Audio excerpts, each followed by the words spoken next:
नमस्कार, जय हिंद, राधे राधे दोस्तों। मेरा नाम सुमित मिश्रा है। मैं आप सभी का स्वागत करता हूं मयूर एकेडमी के प्लेटफॉर्म पे। आज का ये जो हमारा वीडियो रहने वाला है ये CUET के बारे में है।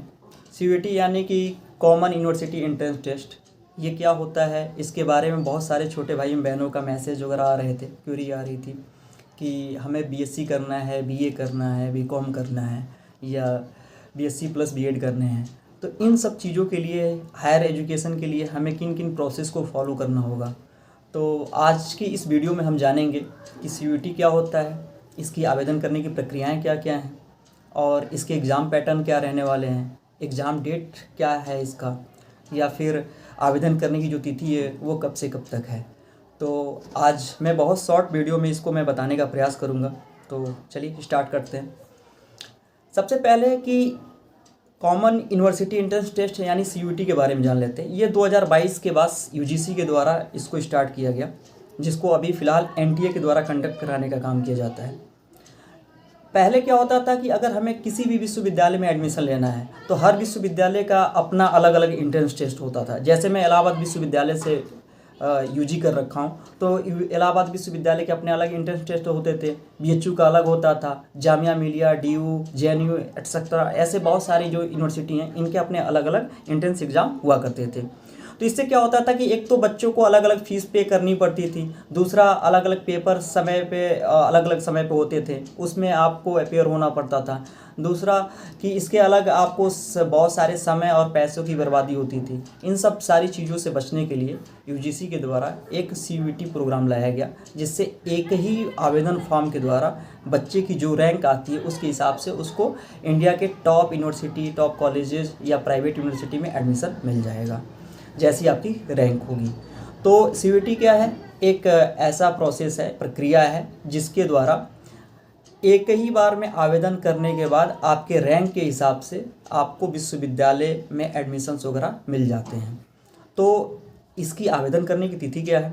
तो आवेदन करने की तिथि है 27 फरवरी से 26 मार्च तक।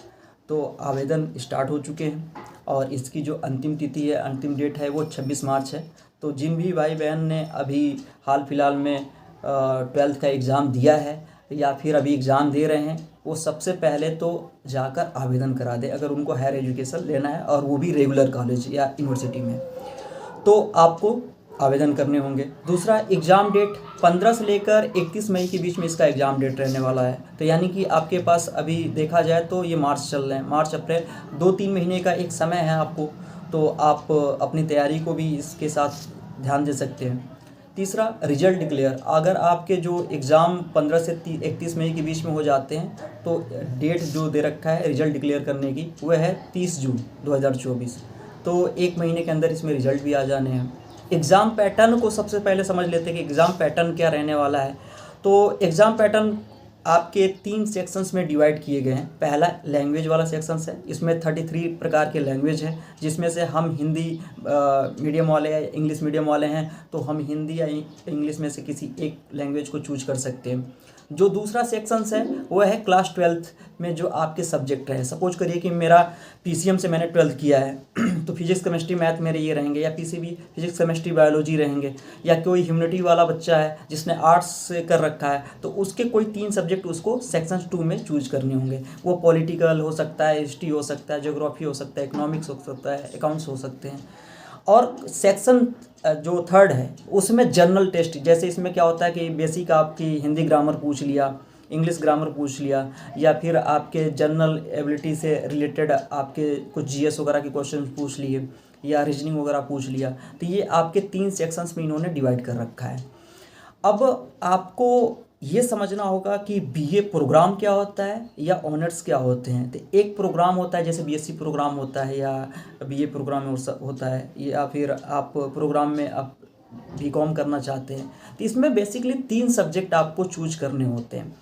और ऑनर्स होता है कि किसी एक सब्जेक्ट से आप क्या कर रहे हो कि ग्रेजुएशन को कंटिन्यू कर रहे हो, आपको 3 साल किसी एक सब्जेक्ट को ही पढ़ना होता है। हाँ, कुछ उसमें एडिशनल सब्जेक्ट होते हैं जो आपको विद्यालय के द्वारा, कॉलेज के द्वारा प्रोवाइड कराए जाते हैं, वो आप एडमिशन लेने के समय आप उसमें चूज कर सकते हो।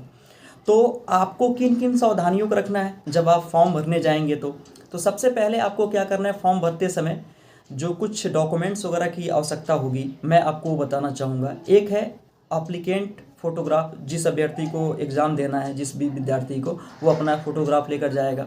दूसरी साइनेड सिग्नेचर उसके रहेंगे। तीसरा आधार कार्ड रहेगा उसके पास।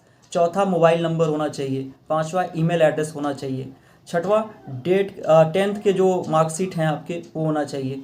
अगर आप कास्ट सर्टिफिकेट जनरल को छोड़कर बाकी सब लोग जैसे EWS हैं, OBC हैं, SC ST से हैं, है ना, तो उनके कास्ट सर्टिफिकेट लगेंगे। अब कोई ऐसा कैंडिडेट है जो PWBD यानी कि पर्सनल विथ बेंचमार्क डिसेबिलिटीज से रिलेटेड है, वो है, तो वो उसके लिए एक अलग से सर्टिफिकेट लगेगा। ये सामान्य बच्चों के लिए नहीं होता है, जो 8वां मैंने आपको बताया ये वह उन बच्चों के लिए होता है जो कहीं ना कहीं दिव्यांगता या विकलांगता के शिकार है, उनके लिए। तो ये सारी की सारी प्रोसेस मैंने आपको बताया एक तरीके से CUT के बारे में।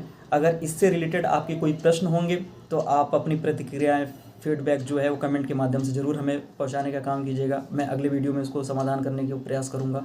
और आपको हमारा प्रयास अच्छा लगता है तो इस मयूर एकेडमी परिवार से जुड़िए और इस वीडियो को आप अपने उन साथियों तक पहुंचाने का काम करिए कि जो उनका इस बार ग्रेजुएशन में एडमिशन वगैरह लेना है। बहुत बहुत धन्यवाद। जय हिंद। आने वाली भविष्य के लिए आप सभी के लिए मंगल कामनाएं।